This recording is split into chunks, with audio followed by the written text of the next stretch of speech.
and welcome to Season 5, Episode 11 of Les Oderants. I am Dan, and I am joined by the original two other Les Oderants. It's Ben and James. Say hello, Ben and James. Hello. Hello.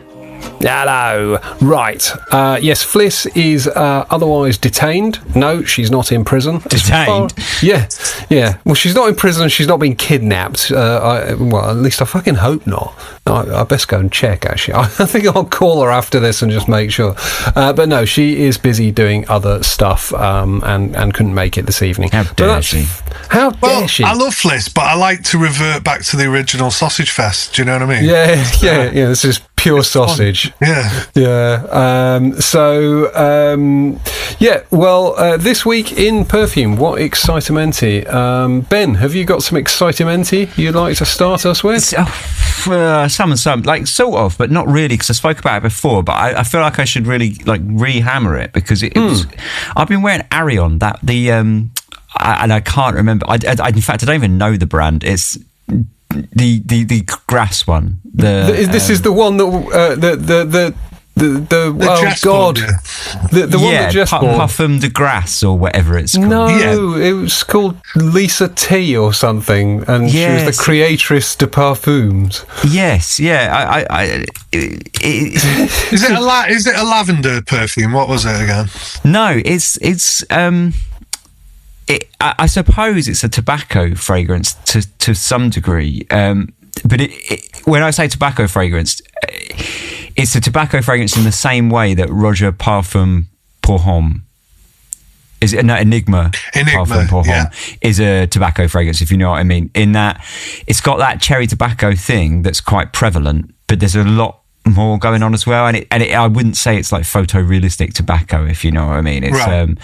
It has that cherry coke thing that Enigma has, but for me it's slightly dirtier and slightly more vanillic, but otherwise it's very similar. And in the opening there's a big licorice, so. But otherwise, like the core is very similar to Enigma Parfum pour Homme, which I think is a brilliant perfume anyway, which probably draws me to it more than anything. But it just is slightly shitter, but slightly more interesting, I suppose you could say. Like it feels, well, it doesn't last as long, and it feels a little bit rawer. It's got a bit of a rougher edge to it, whereas Enigma Parfum pour Homme is incredibly smooth, isn't it? It's like polished. Yeah, I mean, if it was on the floor, you'd slip on your bum straight away. Like you'd be suing that supermarket immediately. Slippery perfume. Yeah, oily. Yes, quite. Whereas this one, it definitely feels slightly rougher, but with the licorice in the start, that makes it quite interesting. And then, it has this slightly sort of dirty, sort of boozy element to it, like I suppose like a slightly dirty, boozy, leathery sort of bit to it, which I really like, and I think it's really good. And I've been wearing it a lot. I've been wearing it almost constantly, to the detriment of like other perfumes that I've bought recently and want to wear. I get up in the morning and think, I should wear that because I bought it last week or whatever, and then I end up just wearing that again because it's just really good. So yeah, like it's a bit rubbish because I've spoke about it before, but I feel like I can't sort of ignore, like, it's really good. I've been wearing it loads. It's great. I just wish I knew what it was called. It's called Arion, but who it's by, I'm buggered if I could tell you. Well, I'm sure if we go back through the episode, we'll be able to just get the listeners, scroll back, go back, listen to what it was, and then you'll know, won't you? Oh, here we go. Le Parfumoir de Grasse. Is Parfum de Lin. That was it. Linda R. Linda R. Parfum de Linda R. I said Lisa T, de Grasse. but it was Linda R. Yeah, I mean, so close, and yet so far. But if people are interested in looking it up, and they should be, the website is leparfumoir.com. And I think it's excellent. I really do like it. So I've been wearing a lot of that. Otherwise, I've been digging through some older things, which has been quite fun to do. I wore a lot of Burning Ben by Prin Parfum. Oh, yeah. Which is a stinky boy. That's it's plum. I suppose you would say it's a plum perfume, like in the base, but it's smoky, birch tarry, sort of stinkfest on top of that. Stinkfest. Yeah, it's very heavy, like really heavy. To my mind, a little bit too much. I mean, talking about, we sort of spoke before, like the roughness of some indie perfumers. I mean, this is as rough as they come. It's rough as old boots. Rough as arseholes, yeah, it really is. Rough as arseholes. It's really rough. But it is good. It's just very heavy and very dense. But yeah, it's a strange one, like you might expect from print. But it's basically like plum, but with loads of smoke, which is quite strange. Smoky plums. Yeah, but it's quite nice. So yeah, I've been wearing a bit of that. Funny enough, I wore Shadid by Tower, which James sent yesterday, which I thought was quite fun. So we'll talk about that later. Right. But yeah, other than that, those have been my main sort of three, I think. I've nothing else really okay. sort of exciting, but definitely those. That Arion, I will definitely be sending out when we do when we do Ben's episode. Yeah, when we do my version, you'll definitely get some of that. So yeah. I'll send you some. But yeah, I've been wearing a lot of that. Well, just to foreshadow that a bit, we will be talking about stuff what James has sent us. So with that in mind, I'll just babble a little bit about what I've been wearing. And I have worn at least twice in the last week Dior Homme Eau for Men, which is one of the lesser Dior Homme line.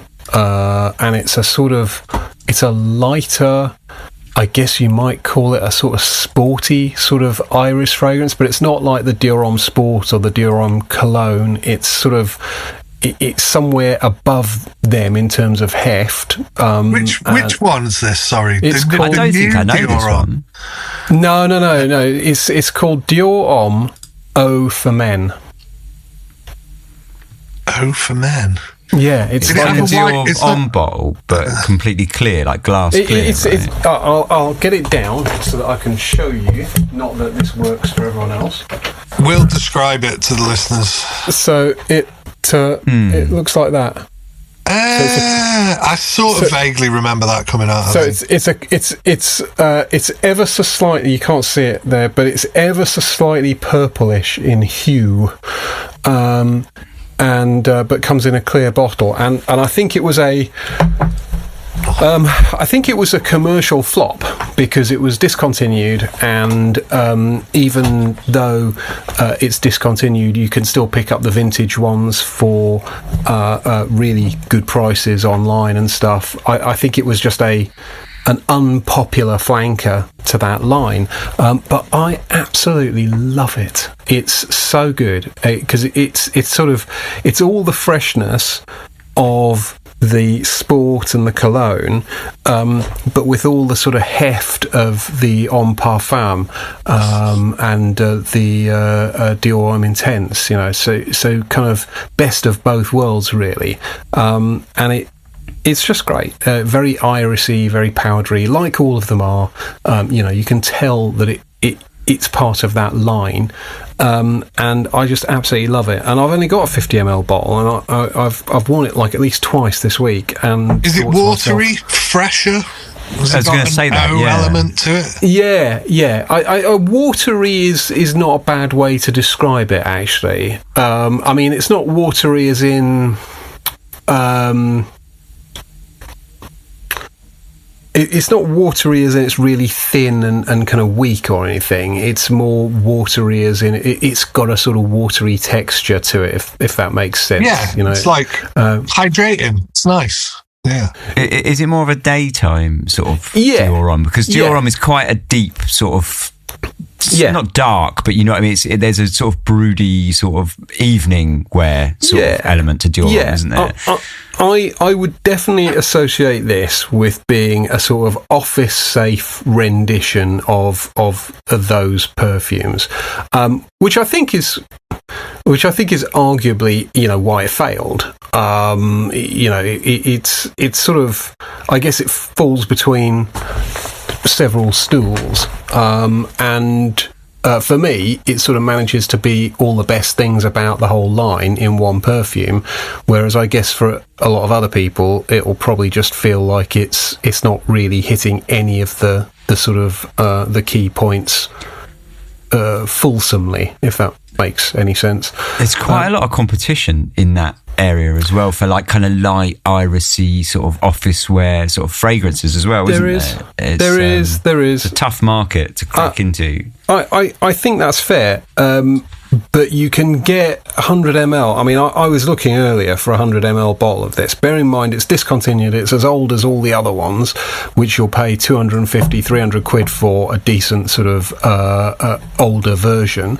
The Dior Eau for Men, 85 to 90 quid for 100 ml you'll get it for, and I think it's just superb and completely underrated, and I won't sort of make any bold claim like it's the greatest perfume ever made. It's not, but it's a really, really enjoyable perfume to wear because it's very easy and it's very versatile, and it does not in any way make you feel like you've calibrated what you were going to wear. I could wear it to the gym, I could wear it to the office, I could wear it fucking out to dinner. It would make no difference. It would be perfect in all situations. So yeah, that's what I've worn at least a couple of times. And then I want to shout out one of our listeners, Bran, who very kindly sent me a box of samples from the House of Atropa, which I think, Ben, you mentioned last week. Yeah. The cat bottle, the I am cat or she is cat or some fucking nonsense. That does not appear to be in this list of samples, but they are all deeply weird samples, and I think both of you, well, I think, Ben, you will like them, and I suspect, James, you will dump on them from a great height. But I would like to get both of your views. So I'm going to go through this. I won't use much of them, and then I'll forward them on to Ben, who can then forward them on to James, if that's all right. Were these ones that you tried in that shop in Brighton or not? No. I think it was. We were just scrolling. I was scrolling through perfumes that were made in 24, 25, I think, and it just came up. The I Am Cat. I just noticed because of the odd bottle. So I've never smelt them or anything like that. It was just the fucking bottles was bizarre. It's a hairy bottle. Yeah, it's a hairy cat. Of course, yeah, James, you weren't here, were you? Was that the one you weren't here for? Yeah, it was last week's episode, I think. I did listen, but I didn't bother processing any of it. I genuinely did, and I really enjoyed it, actually. I know, you sent us a nice message saying so. Yeah. But I don't think the I Am Cat is in here, but I tried a few of them the other night, and one of them was like a salty marine thing, which was a bit weird and offbeat, and then one was like a cherry liqueur, which was also weird and offbeat. I think they're all a bit weird and fucking offbeat. So Ben, you may find something to love, and I suspect, James, you will be contemptuous of them, but let's see. I mean, all of their names suggest that they're quite weird. Yeah. I mean, so I'm looking at them here, and you've got Frankenstein, Emerald Herb, Geometria, Gerza, He is Fish. Yeah, Geometria was not bad, but the one that I liked, that I tried, was Why Don't You Wear a Suit? Right. There's one called Honey, I Bought a House, and Pegasus Food. Pegasus Food.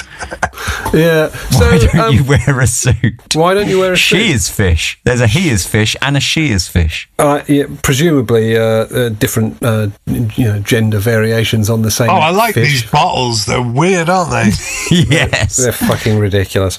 Okay, well, look, a big thanks to Bran for sending those over, and I will make sure they're forwarded around all of us so that we can all sample their questionable delights. Have you seen Cat Noir? Is that the black cat? Yeah, genius. Absolute unalloyed genius. Right, what I've been wearing today, though, has filled me with a little bit of self-loathing, and I tried it. I tried it when it came out, and this is Creed Oderants, which is their new... Is this one that you were bigging up a couple of weeks back? You were saying how good it was. Well, exactly. Did I? Okay. Oh, he's backtracking. He's backtracking. Yeah. Well, no. I'd forgotten that because yes, I am about to say how good it is. Okay. But when I first tried it, my initial reaction was, that's Cecile Zerokian doing Amouage Outlands light, which... Yeah, and there is a good degree of overlap between this and Amouage Outlands, and I think the cynical commentator might say she saved herself a bit of time and money for Creed by just rehashing Outlands and tweaking it, and well, she may have done.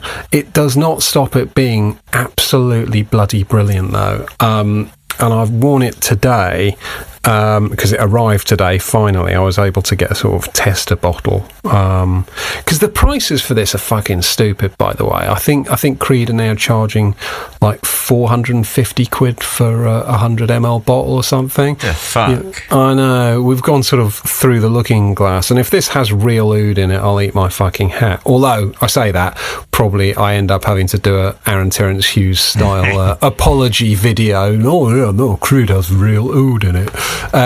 But it arrived today, and I immediately put it on. That was about 9 o'clock this morning, and it still smells absolutely fabulous on me. It is a genuinely super durable perfume, and it has a kind of licorice, oudy, ambery, maybe incense thing going on. I couldn't even really break it down. It smells a lot like Amouage Outlands, but not quite as headbanger. I loved Outlands, but it's all...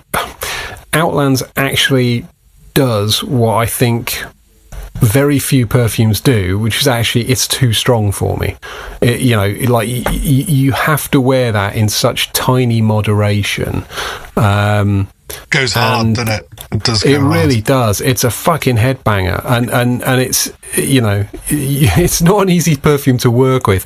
Oud Zarian feels much easier to work with. You can apply a normal amount, and yes, it'll last all day, and that's good. And it's not a quiet or tame perfume by any means, but it's not like it's not like trying to wrangle a fucking a Bronco. It's much more tame. So did Creed send you a bottle of it then? No. Oh, you just got a sample. No, I bought a tester. Okay. So there's a guy who sells testers on Facebook, and is it brand new out, or has it been out a while? It's been out a few weeks, I believe. There definitely was a big PR event, but which I didn't get invited to. But I'm not arsed. I'm not bitter about that. Where was it? The PR event? Well, there must have been one in London, right?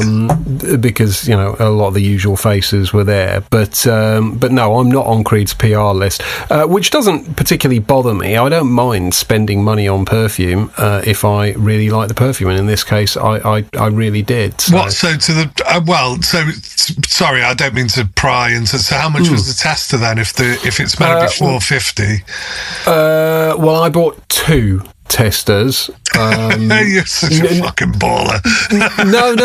Why have one when you can have 2? No. They weren't both for me. I bought one for me and one for Dave. And I paid £300 for the pair.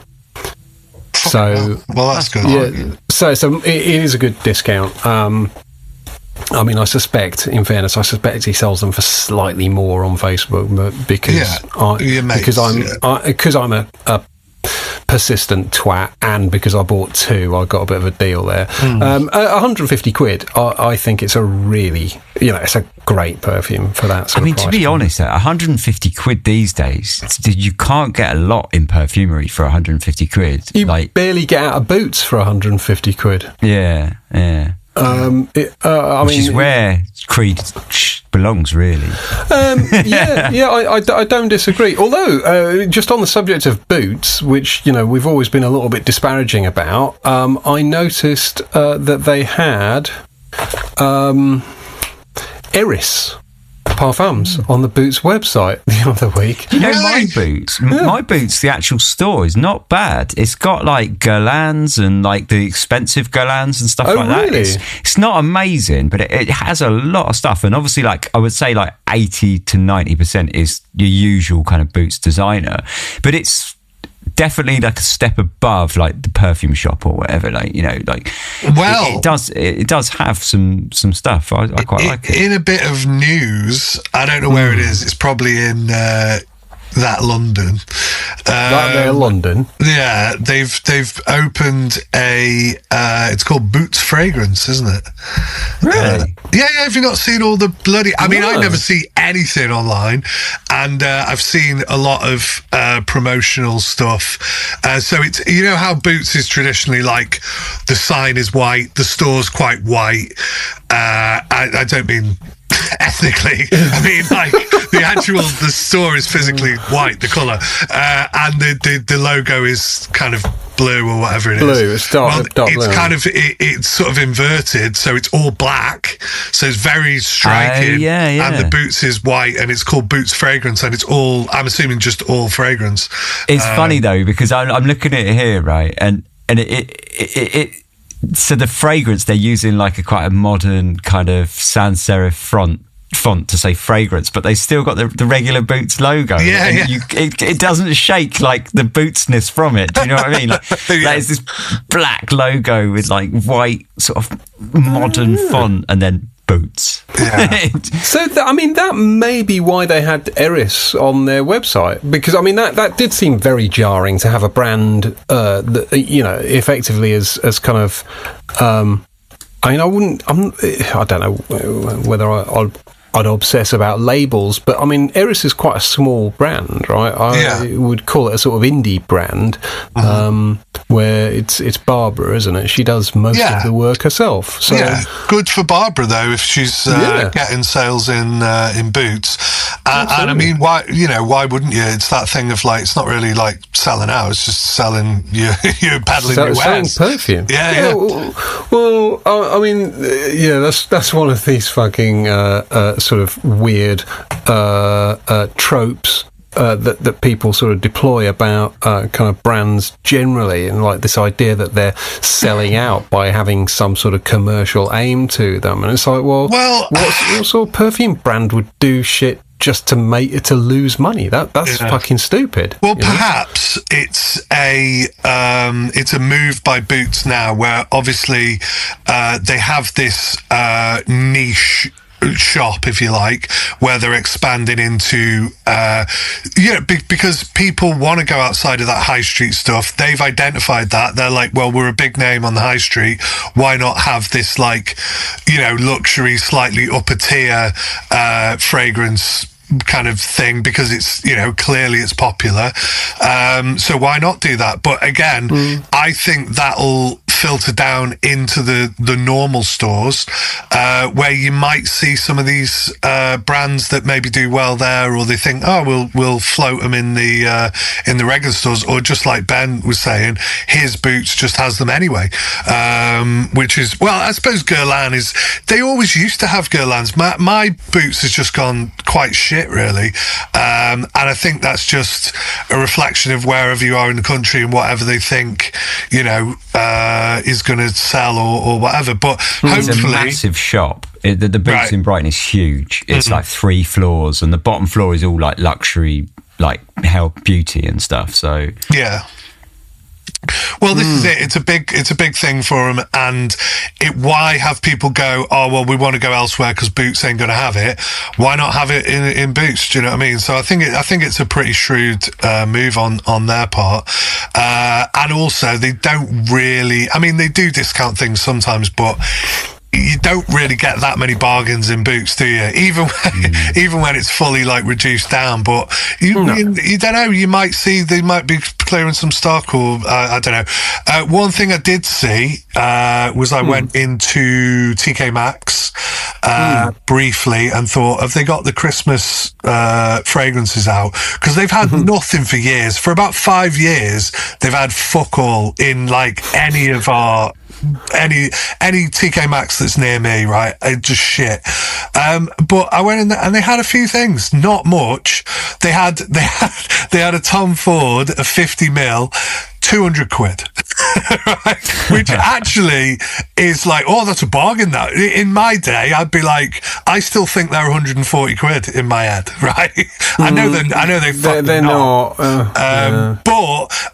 But really, you go in, you'd expect it to be how much is a normal one, not one with a black label or just a normal private blend that comes out now at 50ml. How much? I think they're 250 quid or something. 250 quid. So really, 200 quid is it's not that great, is it? Like it's not like no, it's not. It's better than a kick in the balls. But it was Bois Marraquin, which I seem to recall trying, and was a kind of is it like a Gucci Pour Homme type incense? They're all fucking Gucci Pour Homme incense things these days. I mean, everything they've done in the last 10 years has smelt vaguely like Gucci Pour Homme. Although I was saying that, I got the new Oud Voyager the other week, which was quite nice and doesn't smell at all like Gucci Pour Homme. So just quickly going back to that Boots thing before we move on. Like, isn't that interesting though, that a company like Boots, who are not going to make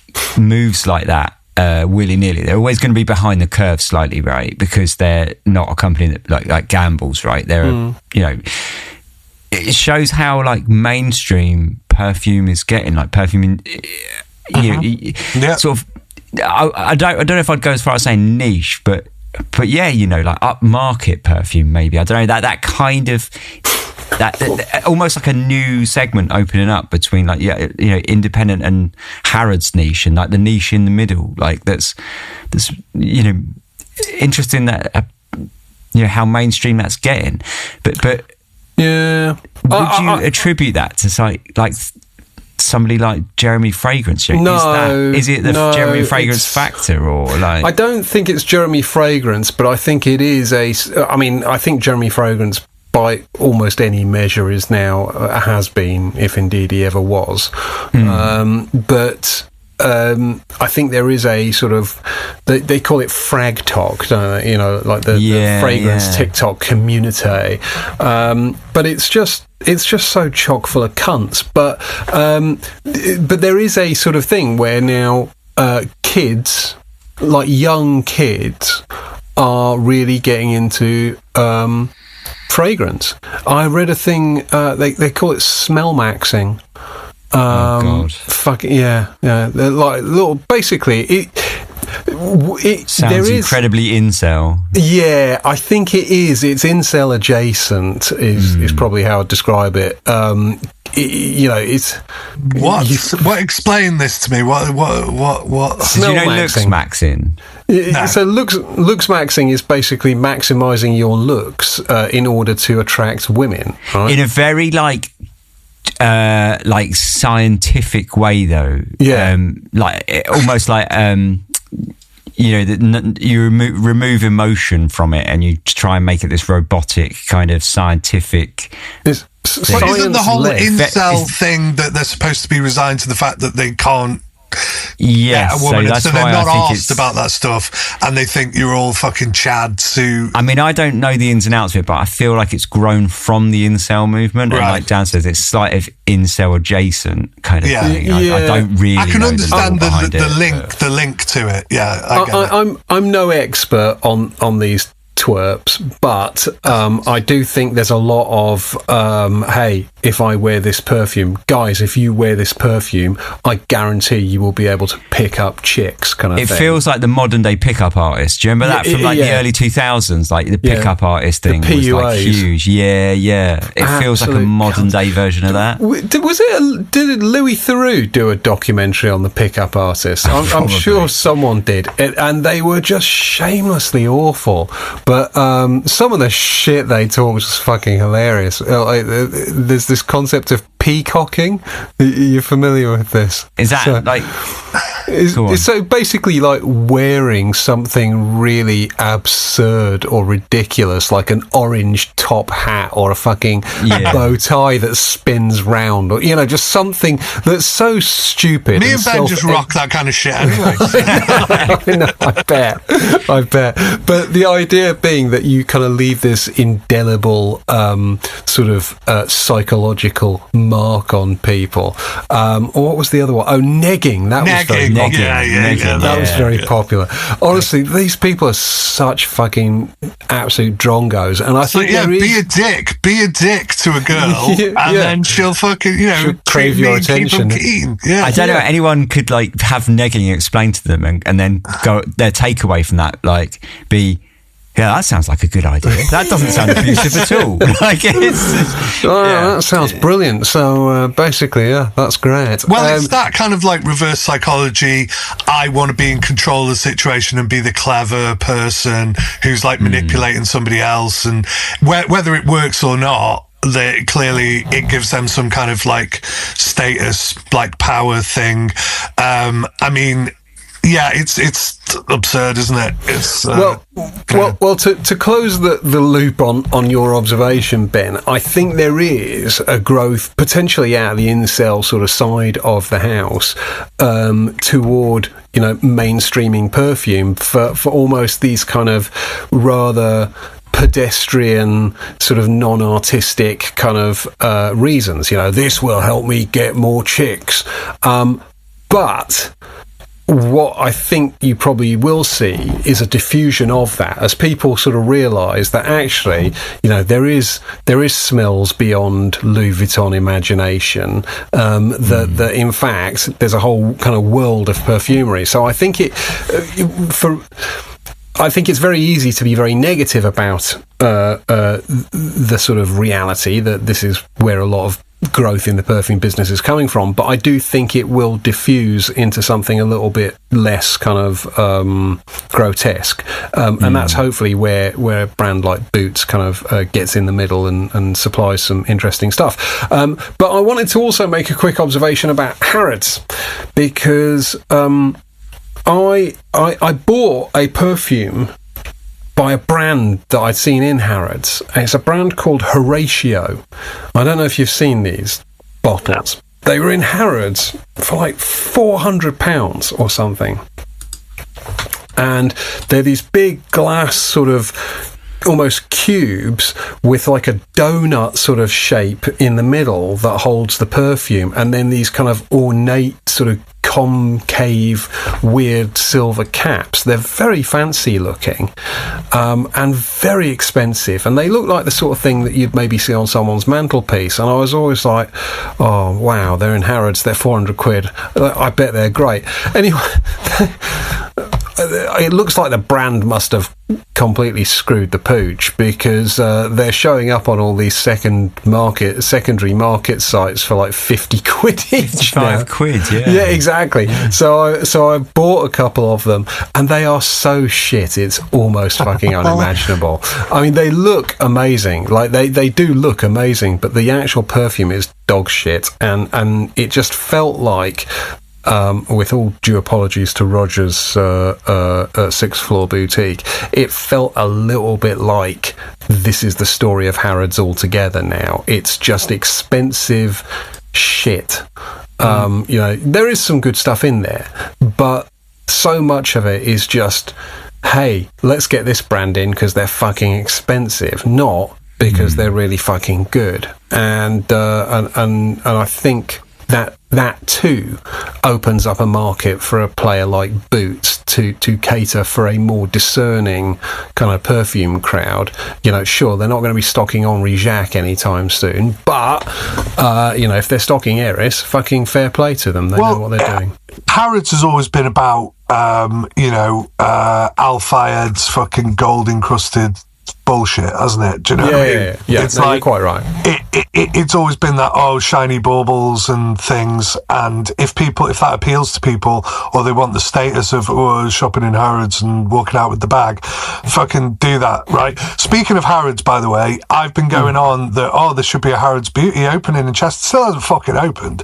They Really? don't even appear to have like refurbished the shop or done it. Whoa. It's supposed to still be coming. It's still meant to be coming, but it ain't going to be before. I mean, it's definitely not going to be before Christmas. But so hopefully in the new year it might just bloody open at some point. But yeah, so that kind of sucks. Just while I think, because I haven't got any notes for me, I'm technically in bed. It's not technical about it. You are in bed. Well, yeah, and I haven't talked about the perfumes I've been wearing because they're not really important, but I've got a couple that I may touch on. But one thing in kind of news that is interesting, and for other, things, and this has been rumbling away in the background, so it's not exactly like headline fucking news or anything, but there is talk of the EU banning ethanol. Have you heard about this? Yeah, I have heard about this, and I'm not quite sure where that leaves the perfume industry. Well, there's alternatives. There's plenty of alternative carriers that they can use. They don't have to use ethanol. I think for the effect of perfume as we know it may well change. So the diffusiveness, the way that it goes on with the top notes and things will be affected by the fact that it's not using alcohol, but I mean, is that banning alcohol in perfumes, or just banning the use of a particular? Because ethanol and alcohol, are those two terms wholly interchangeable? Well, I just interchanged them, didn't I? So yes. So perfume as alcohol is not. It is ethanol as well. It's all just. Perfume as alcohol is actually shit, right? So the term perfume as alcohol is actually quite a shit quality alcohol. That ethanol, whatever you want to call it, alcohol, let's call it, right?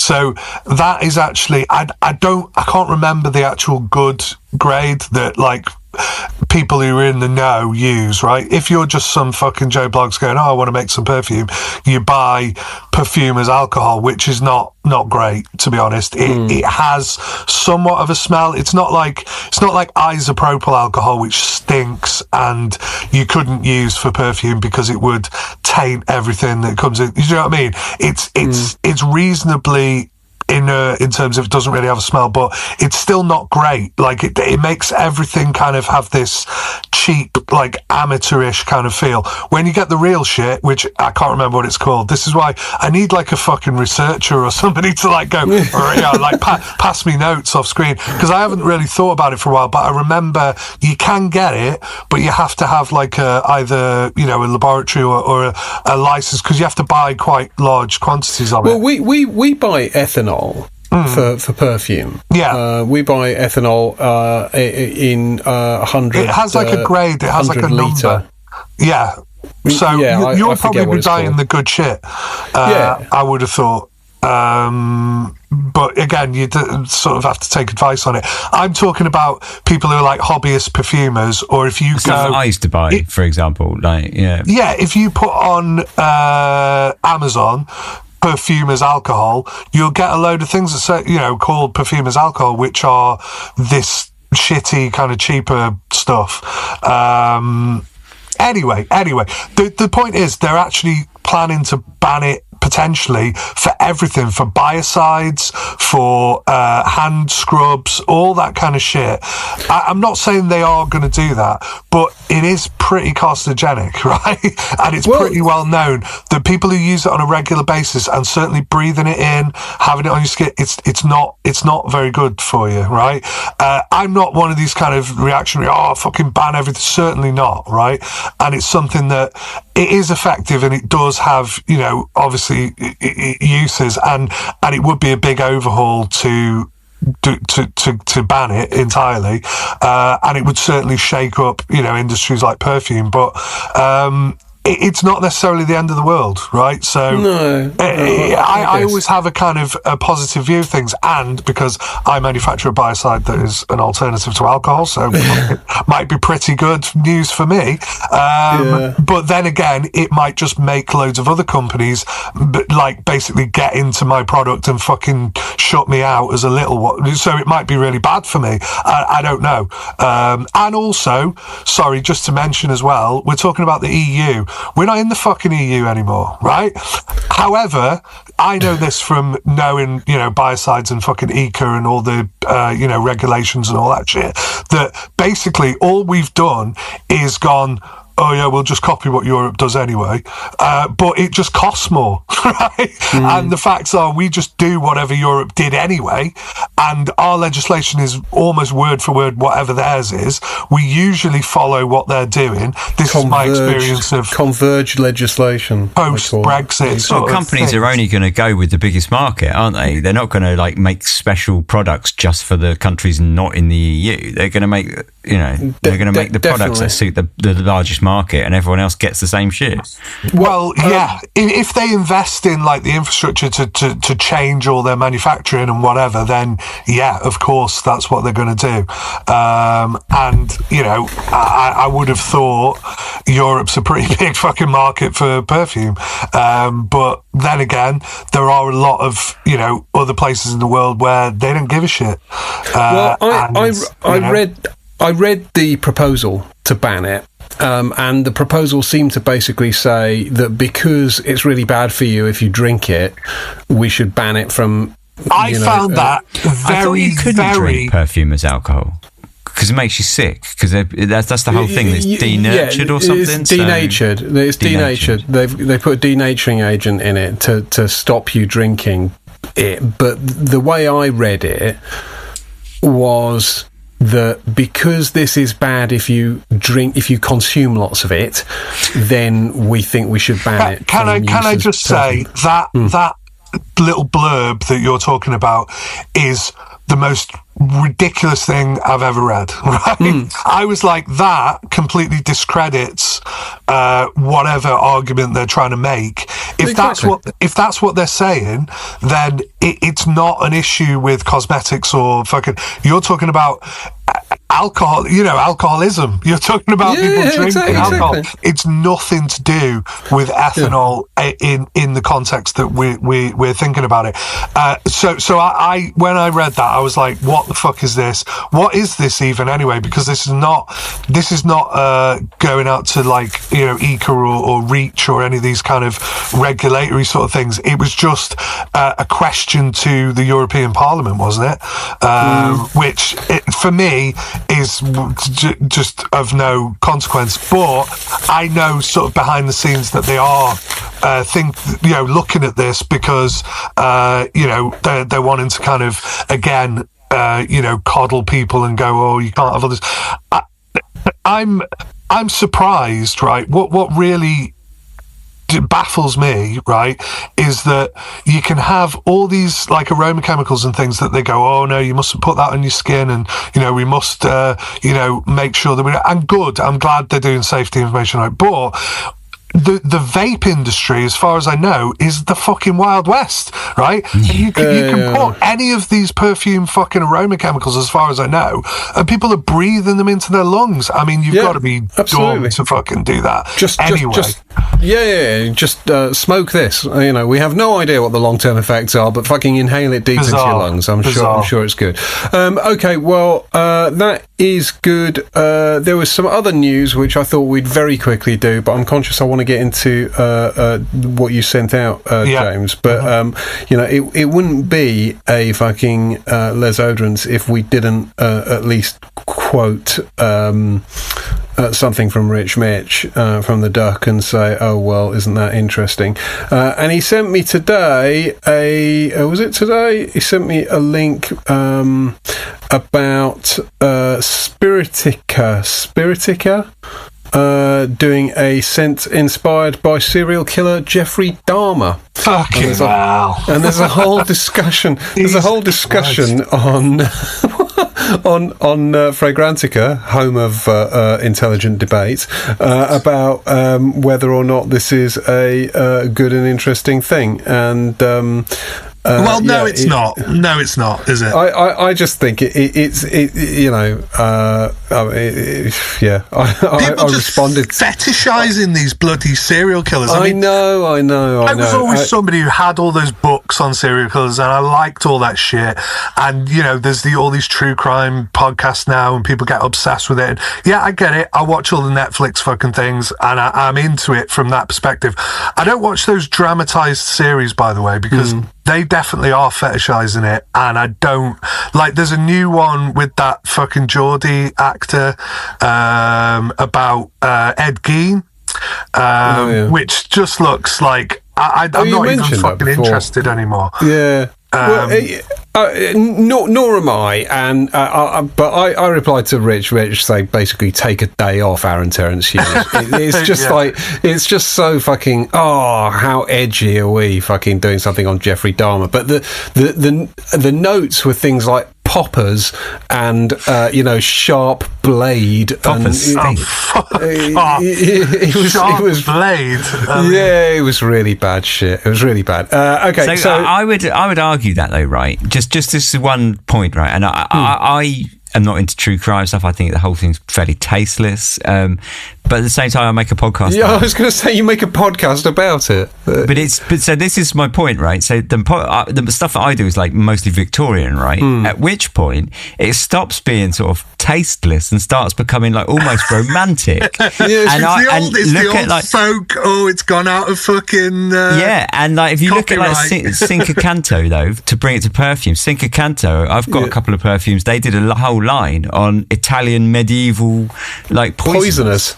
That's cool. That's cool. Like serial killing, like women serial killers who were poisoning like hundreds of people, and they did a whole line on that. And somehow that's romantic because it's like more than a few hundred years old, so we're okay with that nostalgia stuff. Whereas if it's like from the 80s, like that's tasteless. Like because I agree, like I think the Dahmer stuff is utterly tasteless, but I've got those Cinque Canto ones, and I'm like, it's got wormwood because it's just the point is right. Those Sorcerini, fucking whatever he's called. What the Filippo Sorcerini? Sorcinelli. Those ones, like there's that one that's the. But not today. Yeah, because one, that's not a real serial killer for a start, right? That's a fictional character, and also it's got a perfume link. The whole point of that is that it's because he did the L'air du Temps fucking speech and all that. That's clever. That's good. That's an avenue to explore, right? I don't think Jeffrey Dahmer has any kind of like link to perfume whatsoever, and I don't. I'm not saying don't do stuff about that, but it is tasteless. And people, have this weird thing about Jeffrey Dahmer because he does come across really mild-mannered and he is quite seemingly open about his like crimes and stuff. But at the end of the day, he's a fucking evil bastard, wasn't he? So it's not really a perfume theme for me. No, agreed. Okay, well, look, let's move on, James. Before we get into the stuff what you have sent in the post, at least one of which has captured my heart. Do you have anything exciting to tell us about perfume you wore this week? Yes, I do actually. I've worn loads of perfume and I've thought about it and thingied it and all that. But again, I haven't really written it down. So unless I go and look at what bottles I wore, I was interested in perfume. I've been talking to Rich and stuff in the week about things that I've been wearing. But the main thing is I'm wearing De Cendres today by Les Abstrait, which I love. He's got a new one coming. He has, Yeah, I asked Brooke about the samples, and they're supposed to be coming in next week or something. So I'm gonna get a sample of that. I mean, what a fucking stoner! He's got Philosopher's Walk or something. It's called, isn't it? I'm like, you fucking hippie. It's like, Eugene, you fucking hippie, dude. Because he's he does a lot of walking, I believe. Well, he did for a while. He was just like walking around Toronto at night and stuff. I don't mean in like a fucking Jeffrey Dahmer way. I just mean like, he was having a wander, having a spliff, talking to people. Nice segue there, back to Jeffrey Dahmer. Well done. So anyway, he's done a new one. I'm wearing that today. I love Desandres. I think I think that whole line are brilliant. He's obviously considered bringing this other one out. It's took him like another couple of years, is it, since Desandres was out?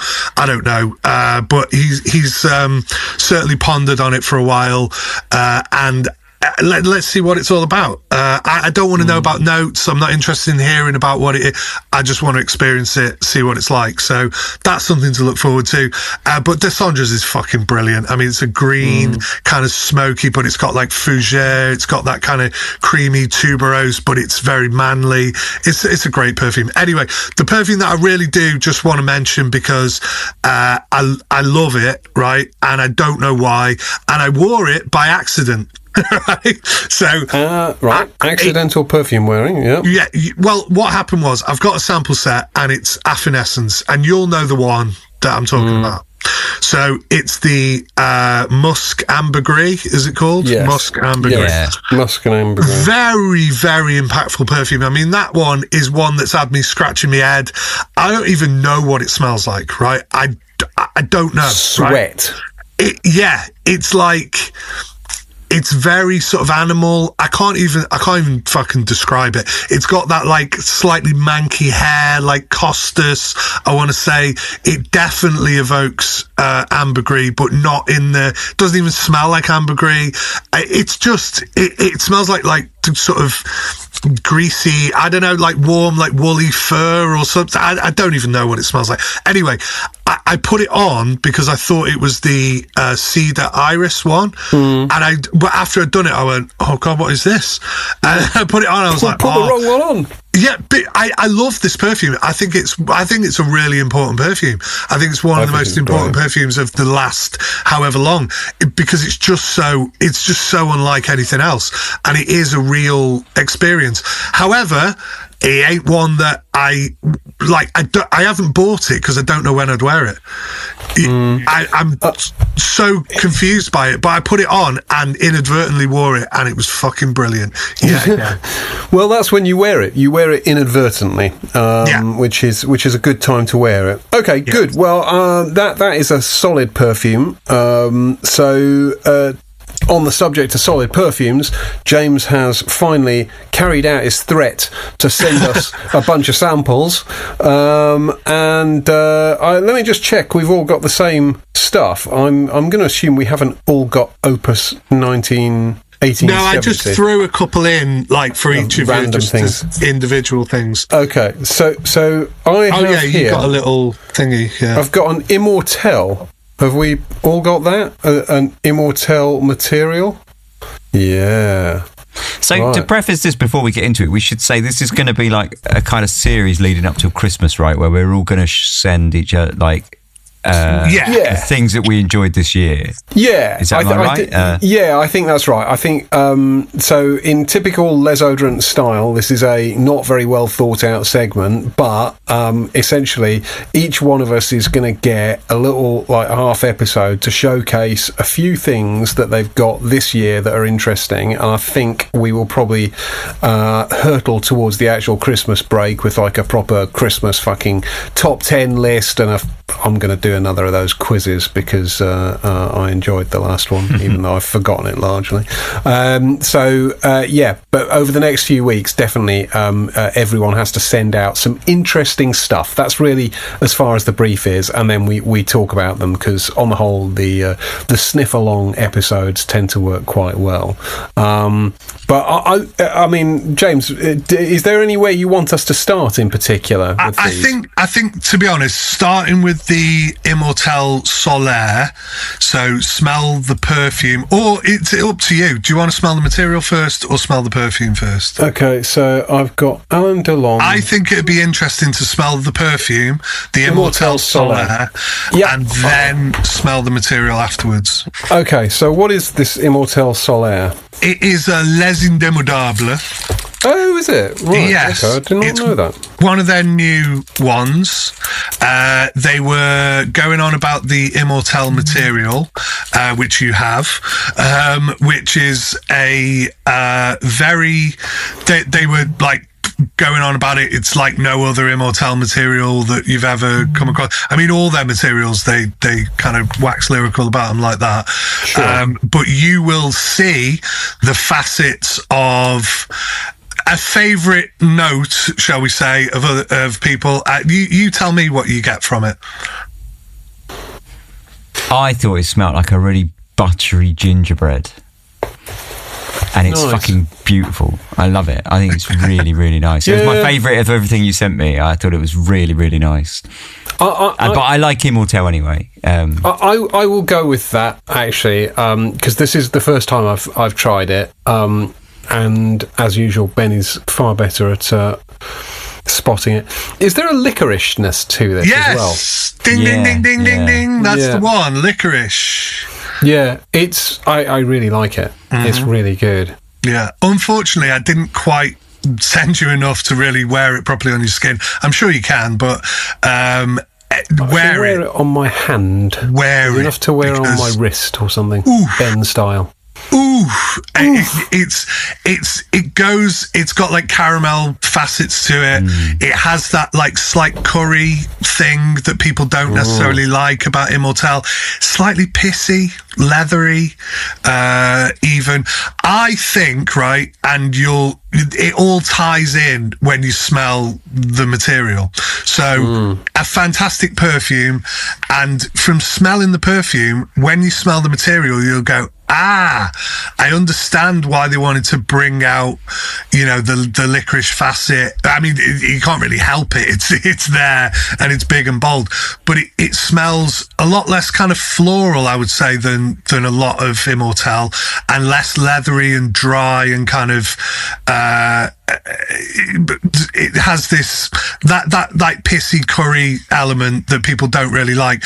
It does come on later, but it's certainly this caramel sweet, and the caramel for me actually goes into another resin, which will another extract of you'll see. So have you anything else to say about the Immortelle Solaire before you smell the material?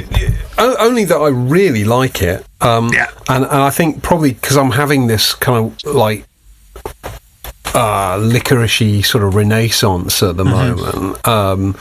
This works really well, but it's I'm still quite taken with Ben's gingerbread sort of. It's like a really dense kind of gingerbread from like an artisan kind of coffee shop, not some sort of like not a bit of what's the shit you get in the supermarket? They do the golden syrup cakes and the gingerbread one. And Lyle and Scott or whatever. Yeah, Tate and Lyle. Lyle and Scott. Yeah, Lyle and Scott make clothes, don't they? Yes, they do. Golf clobber. But yeah, this is like it's really good. Did you buy a bottle of this? No, I bought a 8ml, I think. It's like a little travel spray, just because I don't think I could get samples. That was the only thing I could get, and that'll do me, to be honest. I'm not too fussed. I mean, this was largely from people I spoke to. So Fliss has tried it. Rich Mitch liked it. A couple of other people that I've spoken to are like, it's a return to form for Les Indemodables. Is this brand new? Like, pretty much. Yeah. So I mean, it's a few months ago. Like, it's probably 6 months ago, maybe it came out. You know what's weird about it, and I think this is a big facet of Immortelle generally, is that it flip-flops really like easily between sweet and savoury. Yeah. Like, sometimes it feels very like herbal and almost like a dry green herb, and then other times you've got this like caramel sort of green, gingerbread thing to it, and what the fuck? It's so complex. So you'll really appreciate the perfume when you smell the material. Just say, like, I can't wait for you to smell the material, because you'll go, well, let's see what you do. You might go, okay, you were hyping that fucking material and shit. Right, okay. I hope you don't, but, you know. Well, let's get into the material. So where did you get the material from? From Les Indomptables. Oh, right, okay. So with the little travel spray, I said, can you please pop in a little thing of the material? Because normally, I don't think they know me as a customer necessarily, but when I buy stuff, they tend to send me the material as well. On this occasion, I had to ask for it, and they went, "Oh, sorry, we've already sent it. We can't send it yet." Yeah, fucking hell, that's amazing. Yeah, isn't it just? So that really accentuates the sort of syrupy sugariness of it. I'm amazed at this, because I always thought of Immortelle as being like almost like quite a peppery, sort of spiky kind of thing, and it kind of is not that at all. No, and I think that's why they've captured this different facets of it, and it's really. What do you think, Ben? Yeah, it's great. I mean, it's the fragrance is so much this, you know. It's It's this almost feels just like a thicker, denser version of the fragrance. It's it's stinkier. It definitely has like if you take a big, deep sort of waff of it, it does sort of like. At first, you think, "Oh, this is sweet." And then you get that almost like quite sort of acerbic burning sort of sensation to it. Like it does have a stink. The material it most reminds me of, and this is because I'm familiar with Immortelle materials that I've had before. What surprised me so much about this one is how much like myrrh it is. So it has a real myrrh character to it, but it has this. That waxiness almost, like the waxiness of myrrh almost. And the sweet nature, the kind of, it's very sticky, and it's got a large myrrh component to it for me, but also this, what's interesting is that kind of caramelly thing which myrrh does have again, and the licorice is sort of a new thing, and that dry, almost slightly curried, like curry leaf note of Immortelle, which ties it back, which makes you go, oh, it is an Immortelle material. It's very dark. I think it's brilliant, and I can see Antoine, taking that material and going, I need to make a perfume out of this, and that's what he came up with, which I think he kind of just like let it breathe and like expand it, just let it do its thing. I'm sure it's probably quite a complex formula, but I think it's brilliant. Smelling that and the material, and you go, I see, because he's freed it up, he's made it like a little bit less heavy, just with his perfumery. I'm sure it was him who did it, or whoever the perfumer was. It's brilliant. Yeah, I love Immortelle anyway as a material. Like, have you ever grown like Immortelle, like the actual plant? No. So I tried to, because I just love the smell of it. And when I had my cat put down, right, she's like legendary animal, because when she was like 6 months old, she ate an entire vindaloo and was completely fine. So when she got put down, I buried her ashes underneath an Immortelle bush, and I thought it would be like, kind of a tribute. And the Immortelle bush just smelled amazing. I loved it.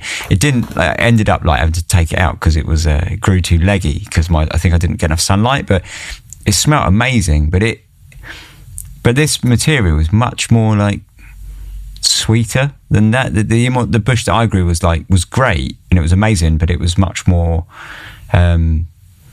much more savoury. It was more like the Immortelle from Au Noir than this.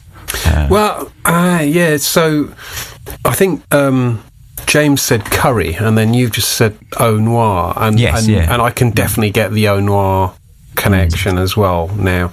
And yeah, if I really sort of look for it, I can sort of find a curryish vibe to it. But this is kind of sweet and slightly boozy and syrupy, and I'm honestly, this is fucking superb stuff. What's weird is, when you smell stuff and someone says something, you suddenly you get that smell, because it's like if you're sniffing it and someone says curry, then you get curry. But if you're sniffing it and someone said like golden syrup, you'd get golden syrup. And, absolutely. And yet you wouldn't really put the two together. Absolutely. And that's part of the.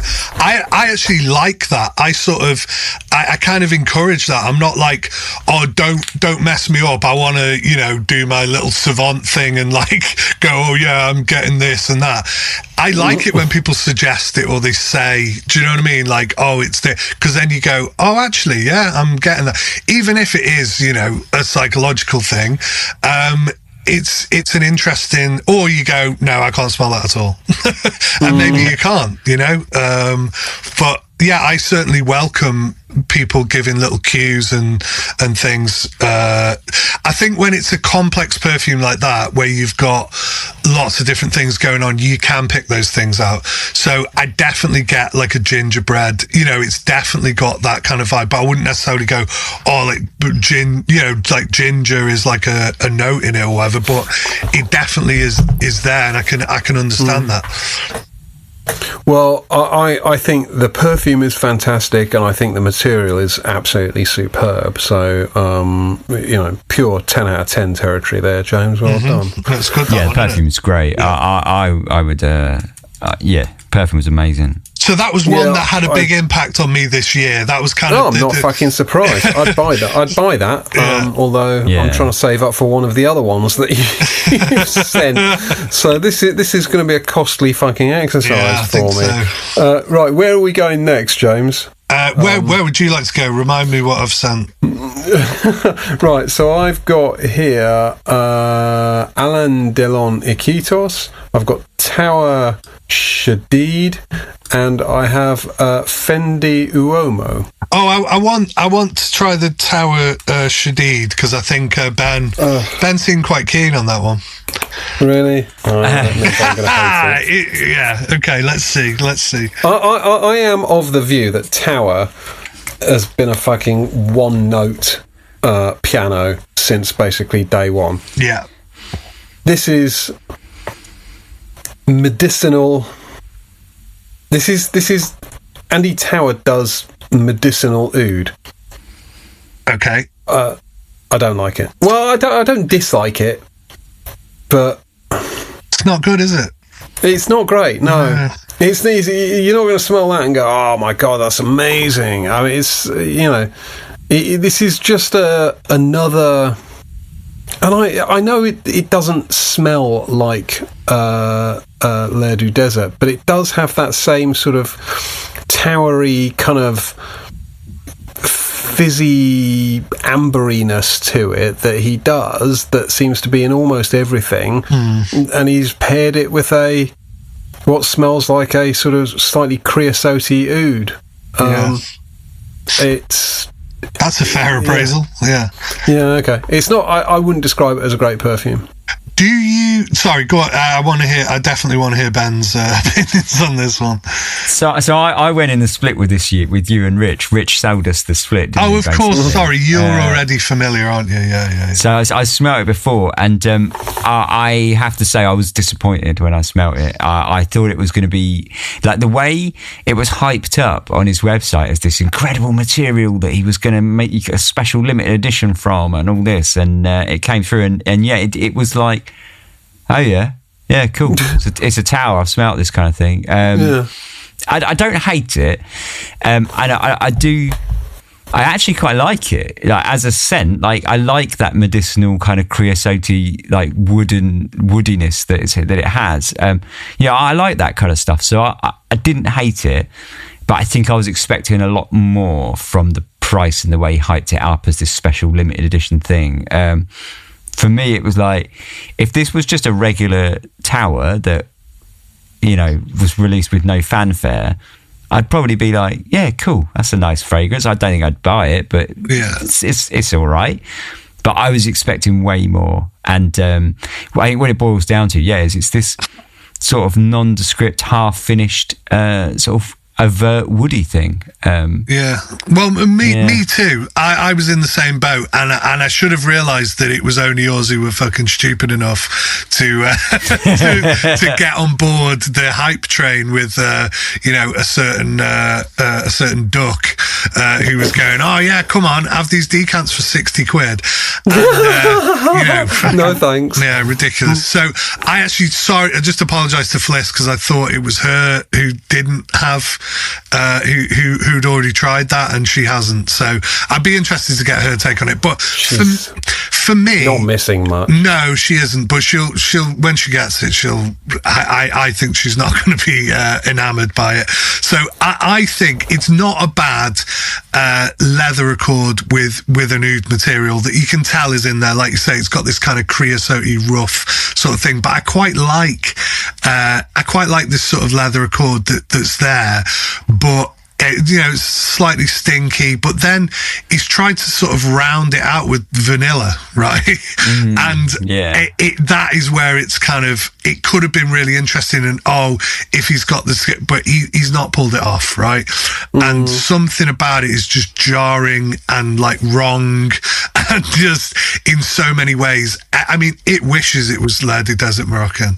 It wishes that it was even on the same level as that, because unfortunately he hasn't really done work as good as that for, you know, 20 years. It has been 20 years as well. So yeah, I completely agree with that.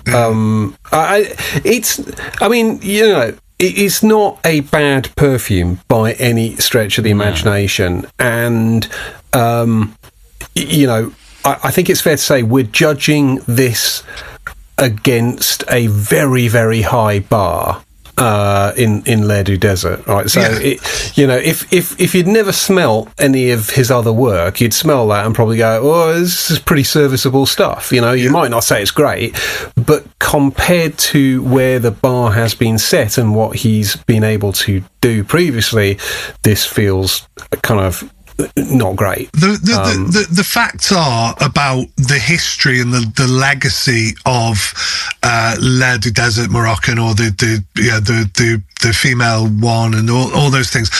It is that he created those as an indie perfumer, as somebody untrained who really made this complex, amazing formula, right?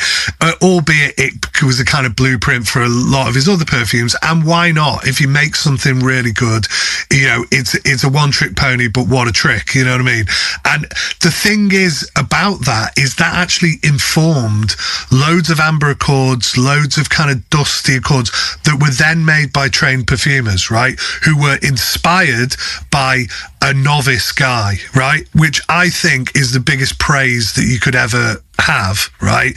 And there's not many indie perfumers that have done that and have almost like a paradigm shift type thing which had occurred. I don't know whether your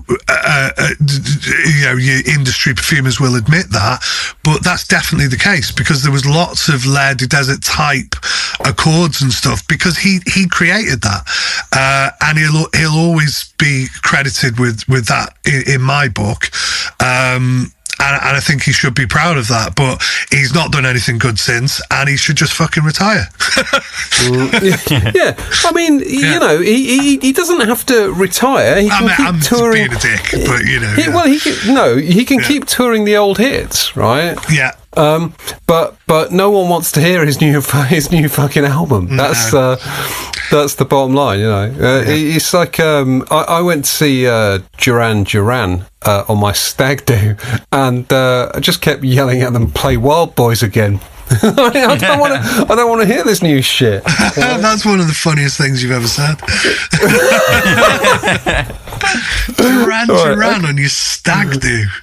Yeah, it was a music festival. It was a Love Box music festival in London.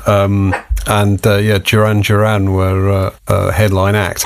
But yeah, just kept yelling like, "Play Wild Boys again." I don't want to hear your new shit, mate. Yeah. Okay, well, that was.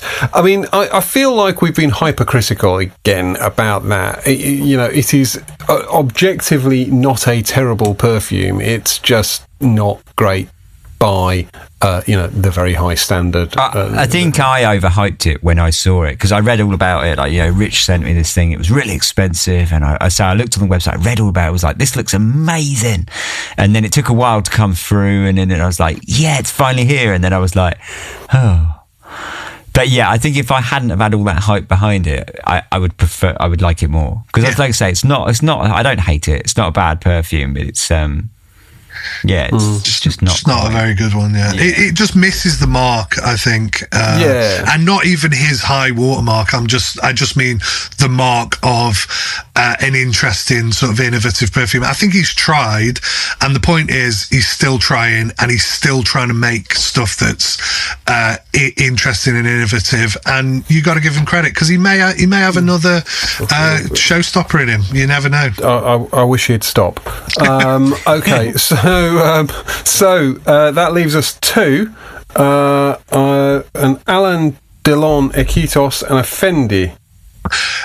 Go for the Alain Delon, I think. Okay. Right. Alain Delon Equitos. Have you sprayed this yet, Ben? I smelled them both earlier. I smelled all of them earlier, but only once. Yeah, I mean, fuck both me. of these. I mean, we're talking about Alain Delon Equitos, right? Yeah. Weirdly, I don't know why, and it's completely wrong.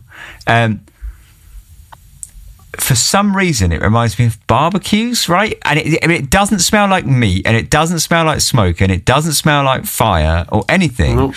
But for some reason, I get barbecues, and it must be like a memory from a childhood or something that is in my mind that takes me instantly to a barbecue, and I don't know why. Because, like I say, to describe this as a barbecue is completely wrong. It's a soapy, fresh, clean, kind of like vintage scent, right? It's nothing to do with barbecue, so it must be like a latent memory that it's unlocking somewhere. This is. It smells like a chemist or like a pharmacy. To me, it smells like just a whole bouquet of flowers, like so many flowers going on. And on the one hand, I kind of think, who the fuck would want to smell like so much flowers? It smells like those 80s pharmacies. You used to go in the pharmacy in the 80s. It smells amazing. It is amazing. And I think there are sort of soapy, there's aldehydes in it, I think, I assume. Yeah, it has to be, yeah.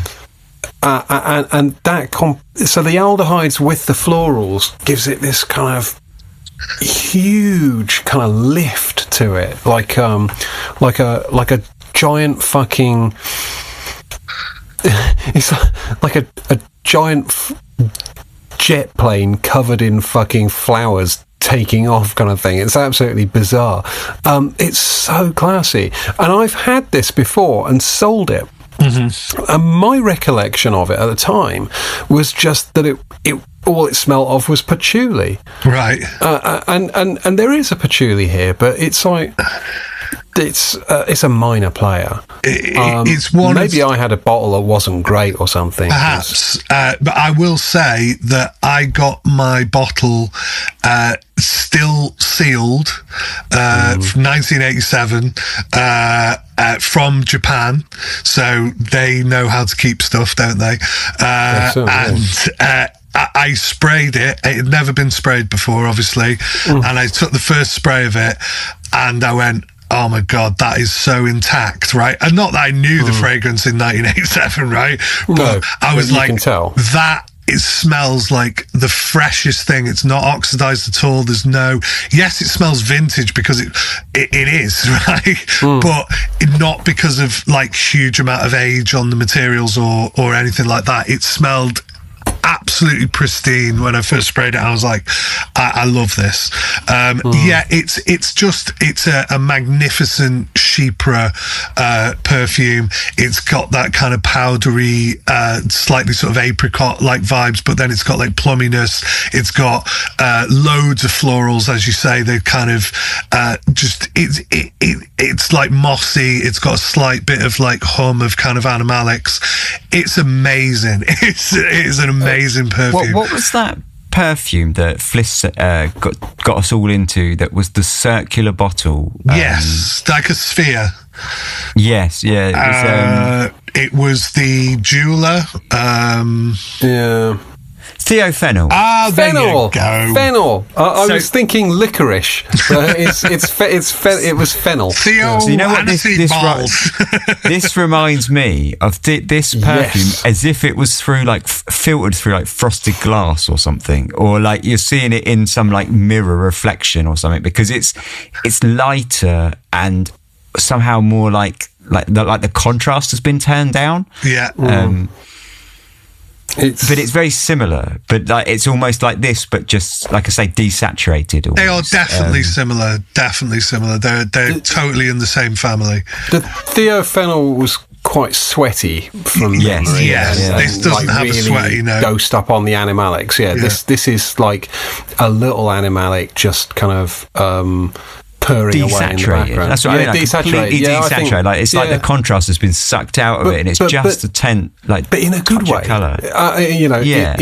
This is amazing. This is one of the finest things I can ever remember smelling, and that is a pretty fucking high bar. I mean, I've smelt Dior Sauvage, mate. So this is fucking the serious. But you say that it does have a slight sweatiness to it. You know, there is a bit of an old sock in there. You know, you reckon? If you really get your nose in there and really get your hooter right in. I'm not. I guess it's possibly patchouli, maybe. Maybe, and definitely the one I had, I felt was very heavily dosed on patchouli, and that might have been because it was definitely a partial bottle that I had, so that could have been oxidized or aged or whatever it is. But this smells so fucking fresh and just like it was compounded yesterday, kind of thing. Yeah. It is sublime. There is a story to this, isn't there? There is. To Ethos. Yeah, there is. I believe it was a mod of this was offered up to Dior for Poison, and they rejected it and said, no, we don't want that. We want Poison, which is a superb, iconic perfume in its own right. And actually, now that because Poison exists, you think, well, that's always what it should have been. But it's interesting to think that it could have been this slightly different chypre kind of thing. And I don't know, right? I'm not going to say, but I don't think it's particularly masculine, is it? I mean, it's like an old chypre. It's like bloody cotty. It's like fucking, all these different kind of classic sort of chypre vibes, which really you would probably say are more feminine, if anything. But I think they wanted something more feminine, and this maybe had some of the base materials a bit too, like, I don't know. Anyway, Alan Delon liked it, and he wanted it as his perfume, or whoever was, in charge of that, making that decision. Well, it's a pretty fucking good decision, I would say. Yeah. I think it's difficult to imagine this as Poison, but it's certainly it is certainly a fabulous perfume, and I'm not sure. I don't know. I always sort of struggle with this idea of kind of, is this masculine or feminine? Like certain things, you go, oh, well, that's just straightforward masculine, right? That's a barbershop fougere that you'd probably slap on after you'd had a shave or something. You know, that's a masculine. But this sort of just feels like anyone could. This just smells fucking fabulous, and it doesn't matter whether you're kind of old or young or male or female or whatever. It just smells fucking brilliant. I think I really want it. If you're a hardcore perfume fan, listener of this podcast, somebody who takes on board what we say and thinks they sort of align with us taste-wise, or you're into sort of old school kind of like perfume vibes, you've got to seek this out if you can. I know it's becoming increasingly difficult. Sorry. It is an old school vibe, isn't it? It's, you know, there's nothing like what you say. It smells. You say it came out in 87, and it smells like it came out in 87. You know, yeah. But it smells fucking brilliant. Yeah. Okay, so far, you've added 2 to my buy list out of 3. So, the last one is Fendi Uomo. Yeah, which I put in there because this bottle actually belonged to my late father. And I sort of, like, I treasure it because it's, you know, a thing that I found of his. And it's a great perfume. It's superb. It's wonderful. It's one for your forehead, isn't it? Yeah. Full beam right on the forehead. Well, obviously, James, thank you for sharing that with us. I don't know how you feel about your dad's perfumes. I can't wear Kouros because my dad just wore Kouros. So fucking Rich seems to completely forget this, despite me having said it maybe a dozen times on the podcast. And he keeps sending me links to fucking bottles of vintage Kouros, going, "Oh, you want to buy this?" I'm like, no, I don't want to fucking buy it.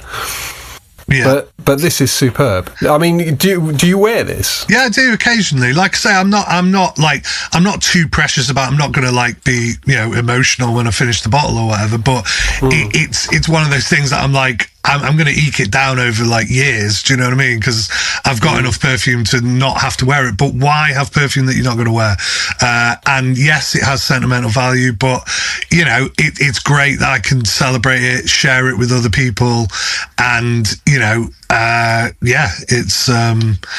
it's a really great perfume. I mean, I think it's from the early 90s, I think, is it? I mean, it stinks, doesn't it? It really, like, when you spray it, it fucking stinks. Oh, yeah. It's like, you know, strong, like, leather, coriander, spicy thing. It's, it dedefinitely, like, chucks out a huff. That's what I mean. Like, definitely one for the forehead. Oh, like, yeah. And it's kind of unknown as well, which is what I wanted to, because the Iquitos... That's it, yeah. Yeah, the Iquitos might be very difficult to locate, but I don't think people are really on the Fendi Uomo sort of train, really. How much is that one you've just found? £94 or best offer. Bloody hell. I would snap that up if I had £94. Well, I mean, it's up to you. Do you like it? I like it a lot. Yeah. I like it a lot. I mean, I'm not sure if I like... Well, I definitely don't like it more than the Iquitos. The Iquitos, I think, is just a fucking slam dunk. Oh, yeah. Like, I have got to have Iquitos. And I'm pretty sure I've got to have eventually the Les Indemodables. Yeah. I'll probably have to have this one. It's a clean sweep. You're fucking with me. Yes. You're fucking with me. No, it's not a clean sweep because I'm not interested in that tower. The tower can fuck off. Yeah. Well, that was sent as a kind of, you know, a bit of a kind of jibe. I couldn't have it all positive. Do you know what I mean? Right. Yeah, well, I just kind of to get rid of what I bought, perfume, to be honest. Yeah, have this shit. Yeah. No, that is an absolutely lovely perfume. Yeah, wow. Yes, some really good shit here, James. I'm super impressed. Did you try that Opus Penhaligon's little thing? No, I haven't tried that one yet. Do you know it anyway? Yeah. I'm sure I have tried it in a shop, in the shop-ins. I just thought it was interesting because it's one of the older ones. It's very prominent kind of nutmeggy mace sort of note in it. Very, very gentle rose. I think it's a great perfume. It's lovely. Yeah. I've just I accidentally. I don't know how one accidentally does this, but I accidentally sprayed Azzaro, like the old school Azzaro Pour-Homme, on my hand about 6 hours ago, and can still smell that. But I've kind of used a slightly different angle on my hand to put some of this on. And it's nice. It's a bit on the genteel side, I would say. It is. Yeah. It's a bit of fun. Yeah. You know. But certainly, Iquitos is just fucking a revelation to me, and I suspect it's two things. One is that, you know, when I got my hands on Iquitos the first time, I probably just wasn't kind of properly equipped to deal with it. Yeah. And the second thing, is probably just that yours is so fresh and sort of intact compared to the one I had. But yeah, that is miraculous. Good. Well, I'm really glad that you've enjoyed it, and like I say, get to experience it, because I was sort of reluctant. I was like, to be honest, I wasn't really familiar with it, and I bought it and this is not like me to take a punt on it, but it was because it was brand new. I knew it had been stored well, and I can't remember what I paid. I paid quite a lot for it. Can you remember? I want to say over 200 quid. Oh, really? Yeah. Is it 100 ml or a 50? I think it's 100. I'll have to. I'm not in the room with the bottle, sorry, but I think it's 100. I think it's 100. Right. Okay. Wow. It's a funny little squat bottle, so it's hard to tell, but I think it is 100. Yeah. Yeah, cool. All right, well, definitely going to have to search that one out. Ben, thoughts on any of them? I loved Immortel Solaire. I thought that was fucking amazing. That was my favourite. I actually really liked Fendi Uomo, which I wasn't expecting to. When I first smelled it, I was like, oh yeah, vintage. Not my thing, but actually I do like it. And that's my second favourite. I thought that was great. It stinks. It absolutely fucking stinks. But in a good way. And you those are favourites above the Iquitos? Yeah, so Iquitos for me was was my third. And it wasn't that it was bad or anything like that. Thing is, Fendi Uomo and Iquitos, I don't think I would really wear either of them, because they're a little bit too like vintage for me, like a little bit vintage masculine for me. But I would probably wear the Uomo over the Iquitos, and I do like smelling the Uomo one more than the Iquitos. Iquitos for me, like you can smell it's good and stuff, but not being my like cup of tea, really. I think a lot of the wonderment is possibly lost on me a little bit. I'm a little bit like, yeah, cool. It smells like a kind of, like I say, like sort of desaturated chypre floral thing from the 80s, which is obviously lovely, but it's not my bag. But it's nice. It's, for me, Fendi Uomo was a more interesting perfume. It has like, fucking the impact of that. I mean, you spray it and it's like straight in your face. Bang. I think when you wear it though, you will get it calms down so much, and you'll later on in the day you'll be like, wow, you'll really be wowed by it. If you like it initially, if for all it's like bombastic kind of big 80s masculine sort of vibes, you'll really like it when it settles down, because it matures, it becomes much more subtle and just really, really nice. I would say the same for the Iquitos, to be honest. I think if it's too big florally, chypre kind of like vibes.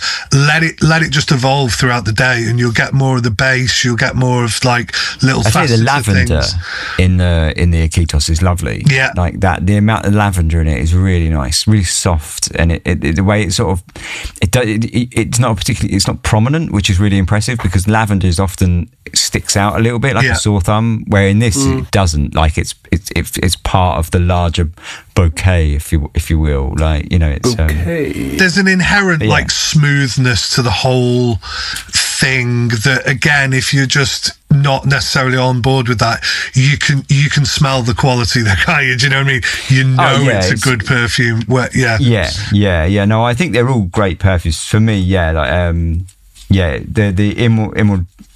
Immortelle was my favourite, and that's an absolute revelation, that thing. I mean, for people who are like, I hate Immortelle, and put a traditional kind of like, I'm not into those vibes. I would say, as much as I love that, and I love the caramel and the licorice and stuff, there's other Immortelles that it just adds another. It's like having another string to your bow. It's another thing that you can go, I've got a really different Immortelle perfume that I can go to, and is giving me different like vibes. And that's all I really want out of perfumery. There's like 2 or 3 perfumes in a particular genre or whatever, or using a prominent material that gives you a different look of it, and that's what I want, you know. And that's all I kind of asked for, and this has given me a totally different one. And what's so interesting to me about smelling the material is how much like myrrh it was. I was so taken back. I was like, wow, because some myrrh, like, I like facets of it, but I don't like others, whereas with that, it has just a facet of myrrh, but it also has the Immortelle and the caramel and the, you know, all these other things. So yeah, it's just fascinating. You know, different sources of things can give, you know, totally different impressions. So the raw material that I've got on the strip has kind of died right down now. Yeah, and it's got a sort of smokiness to it, which is really classy. It's very elegant. I feel like I need all of these perfumes in my life. I mean, so that they can just sit on the shelf collecting dust in perpetuity, because that's probably what I do with all perfumes. But yeah, that's the plan.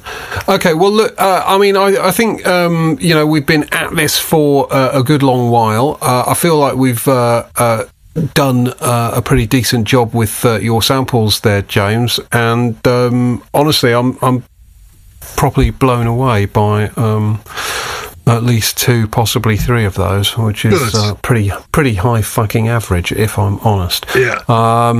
Right. Any final thoughts? Wait till my turn. That was simply average, I tell you. Yeah. I'm not looking forward to that. If I'm honest, I'm lubing up for bands already. yeah, get lubed. Right. Ben, James, anything else you'd like to add before we wrap this absolute bullshit catastrophe up for the week? I'd really like to hear Fliss's take. Unfortunately, the bloody postman didn't deliver the fucking samples to her today, or she would have been here, and I'm really interested to hear her take as well. It's been great to hear you guys' takes, and I'm glad they were so popular, but that's really what's been kind of intriguing me this year, really. Some of them have been kind of throwbacks to like old stuff and whatever, but the Les Indomptables did actually come out this year, so it kind of, this year, so that's a kind of new perfume, so I've kind of kept it slightly relevant, and I don't want to go, oh, look at this amazing like vintage perfume that I've got, you can't get this. I want people to like experience it. I want it to be things that they can maybe get their hands on, or at least try and sniff or whatever. Iquitos maybe not, but there's certainly the Fendi Uomo. You do see that around, and I think that's a really decent perfume. So hopefully, it's been a valuable experience for everybody. 100%.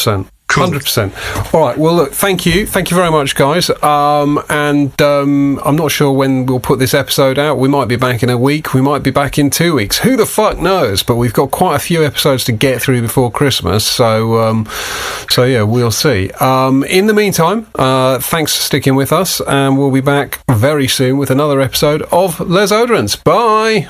Bye.